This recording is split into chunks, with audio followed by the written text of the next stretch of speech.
ইন্না লিল্লাহি ওয়া ইন্না ইলাইহি রাজিউন।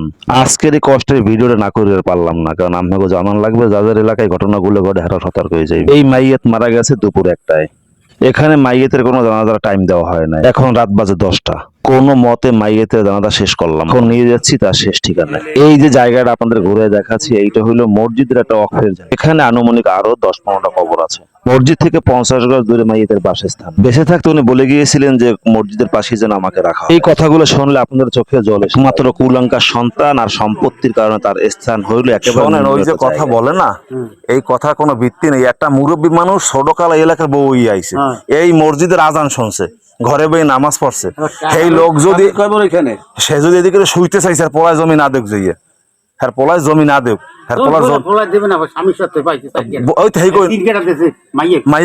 মনে করেন পোলা একটাও দেয় না। হের লেগে মুরব্বী তো একটা কথা রাখতে পারতে যে মুরব্বী শস্যইতে ফতোয়াবাস মসজিদ কমিটি মসজিদে জায়গা না দেওয়ার কারণে তার মাকে ওখানে মাটি দিতে দিল না। 10 থেকে 15 বিঘা জমি দিয়ে গেছে বাবা, মায়ের জন্য এক টুকরো জমি হলো না মসজিদে। আপনাদেরকে নিয়ে যাই তাকে এখন কোনখানে রাখা হচ্ছে। দয়া করে কেউ মৃত্যুর আগে সম্পত্তি ছেলে মেয়েদেরকে দিয়ে যাবেন, তাহলে হয়তো হতে পারে এই পরিণতি আপনার এবং আমার। তাকে এখন যেখানে রাখা হয়েছে সাধারণত সেখানে দিনেও মানুষ যায় না, যেন দায় সারা মাটি দেওয়া।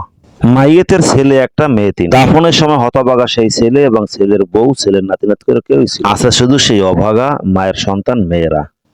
শেষ পর্যন্ত গ্রামবাসী মিলে তাকে দাফনের কাজ সম্পূর্ণ করলো।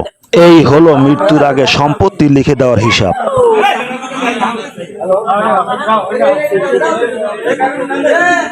আপনাদের কাছে আমি ক্লিয়ার জানতে চাই, মসজিদে জায়গা না দিলে কি সেখানে দাফন দেওয়া যাবে না?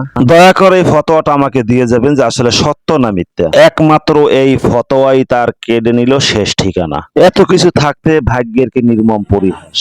সমাজ থেকে এই ধরনের কালচার উঠে গেলে হয়তো সমাজটা আর একটু ভালো থাকবে। সবাই ভালো থাকবেন, সুস্থ থাকবেন। আল্লাহ হাফেজ।